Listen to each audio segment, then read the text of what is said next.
Okay, so this week you shared a really, really tough story with us about the passing of influencer Lindsay Dewey's son, Reed, Yeah, who was only 22 months old. And it's just a devastating story that's touched so many people, absolutely. and for good reason. So in this deep dive, I think, we want to look at what happened and sort of try to unpack what we can understand about safety from this Mm. and really why this heartbreaking event has such a powerful message for all of us as we think about our own homes and our own environments. And the source material we're working with here is a news article Hmm. that basically reports on Lindsay's own social media announcement. Right. So it's Yeah. it's from her sharing this devastating experience. Yeah, it's just a tragic situation, and the fact that Lindsay and her husband Eric decided to share something so personal is really remarkable. Absolutely. So for this deep dive, our goal isn't to like guess or bring in outside opinions or anything like that. We're really just trying to examine the details as they've been reported Exactly. and what we can learn from that, especially when it comes to, keeping our homes safe for young children. Okay, so let's unpack what Lindsay shared about what happened. Hmm. The sequence of events just seems to have happened so fast. Yeah. Um, little Reed was apparently playing near a large mirror Mm-hmm. that was leaning against the wall, Right. and he had one of those, suction cup bowls like you would use in the bathtub. Right. And somehow he managed to stick it onto the glass of the mirror. Yeah. And the natural assumption, I think, is that he was then, pulling on it, trying to Yeah. get it off, moving the bowl back and forth. And that's something you see toddlers do all the time. All the time. Yeah. And it's, Exploring and interacting with things. it's- And in this case, it led to the mirror falling. yeah, Lindsay mentioned that she didn't even hear him right by the mirror, Mm-hmm. which really emphasizes just how quiet and how quick this must have been. Right. It makes you think about those moments when your attention is just elsewhere for a split second Just for a second. and how quickly things can happen. Yeah. Yeah, she said she heard the sound of the mirror falling. And within what felt like just 5 seconds, Yeah. she was able to lift it off of him. Oh, God. And what's so incredibly sad is her initial reaction. Yeah. She looked down, his eyes were open, he wasn't crying, Mm-hmm. and she actually felt this sense of relief, Oh, wow. thinking maybe he was just stunned. Oh, that's awful. I know, but then, that fleeting moment of relief Yeah. immediately followed by the crushing realization that something was terribly wrong Yeah. must have been just unbelievably traumatic. Absolutely. Lizzie described knowing right away that it was very serious, even though they couldn't have possibly imagined the final outcome. Yeah. And it really makes you think about how appearances can be deceiving, Right. especially in moments of crisis. Yeah, absolutely. So sadly, the injury was indeed catastrophic. Yeah. The mirror, which she described as heavy duty, Mm-hmm. hit his head in a very specific way, causing a skull fracture and what she called a severe traumatic brain injury, Right. or TBI. TBI. And despite immediate medical attention, Reed tragically passed away. It's just heartbreaking.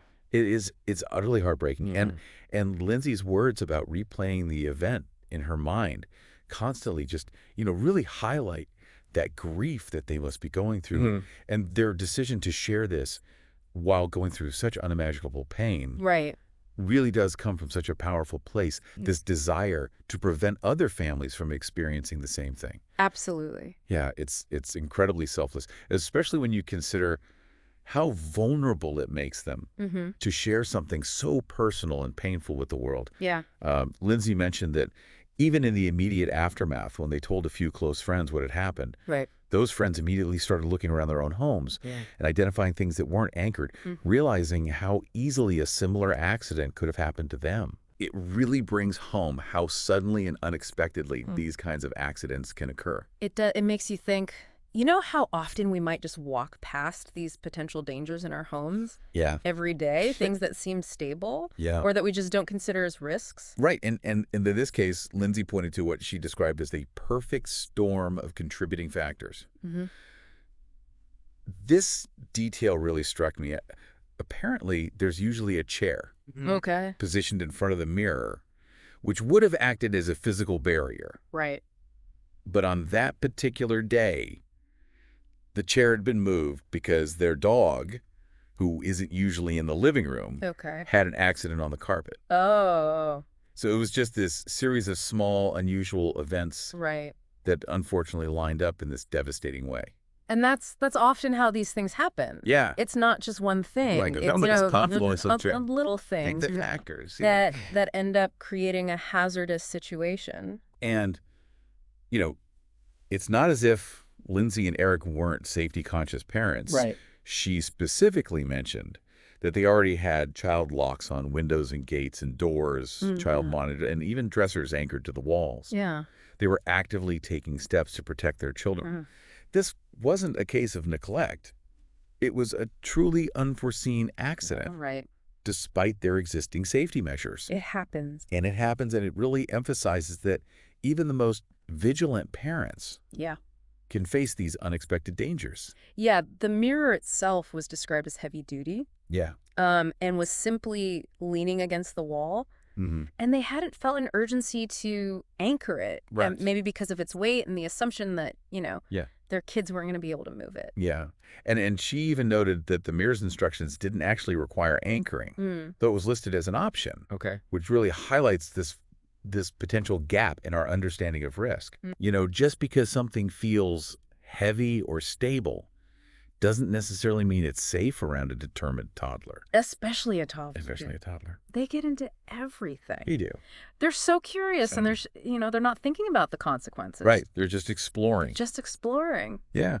Lindsay also shared their initial decision to keep this tragedy private, which, completely understandable. Yeah. Given the immense pain that they were going through. Right. But they had a change of heart, deciding to share their story for the sole purpose of raising awareness. Right. And hopefully preventing this from happening to another family. Such a selfless act. Yeah. And she acknowledges that this decision opens them up to potential backlash. Yeah. Which is the sad reality of sharing personal stories online these days. Yeah, it is. But their willingness to face that criticism in the hopes of saving another child's life is incredibly brave and selfless. Absolutely. And I think it's important for us to remember as we're having this conversation right. that the information we have comes directly from Lindsay Dewey's social media account, right, as reported by the news outlet. Right.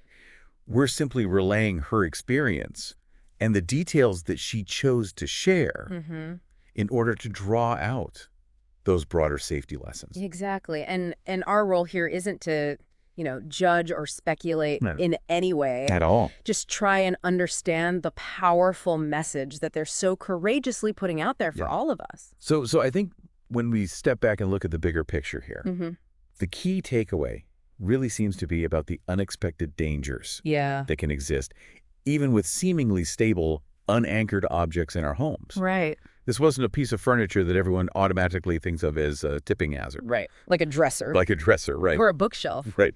But a large leaning mirror. Right. And even for families who are already very vigilant about child safety, these unforeseen accidents can happen. It really forces you to reconsider what might pose a risk in your own environment. Yeah. I think we often focus on the more obvious dangers, but this tragedy really highlights the importance of thinking more broadly. Yeah. And considering how even everyday items could become hazardous under, unexpected circumstances or through a child's actions. I think this raises a really important question for everyone listening. Yeah. What seemingly harmless, innocuous items in your own home might pose a risk. Yeah. Even if unlikely to a child. Could there be, leaning objects, artwork that's just propped against a wall? Right. Unsecured decorations on shelves, furniture that you haven't considered anchoring? Yeah. It's a sobering thought, but perhaps a really necessary one that is. this story compels us to consider. Yeah. I think this deeply personal and heartbreaking story that Lindsay and Eric Dewey have shared is just a profoundly powerful reminder for all of us. And by having the courage to speak out about this tragedy, they're highlighting these unforeseen accidents and giving us all a chance to prevent them from happening to other families. It's so powerful. And the fact that they were willing to be so vulnerable and share this in such a raw and honest way, I think that has a real-world effect on the safety of children. Absolutely. It makes you really think about, what assumptions are we making about safety and risk in our everyday lives? Every single time. And how can we, reevaluate our surroundings based on this. Based on this story. Yeah. And hopefully prevent something like this from happening again. Exactly. So thank you for sharing this story with us. Yeah. It's so important. And we'll continue to look at these tough topics and hopefully provide some helpful information for everyone. Yeah, absolutely. All right. That's it for this deep dive. We'll see you next time. See you later.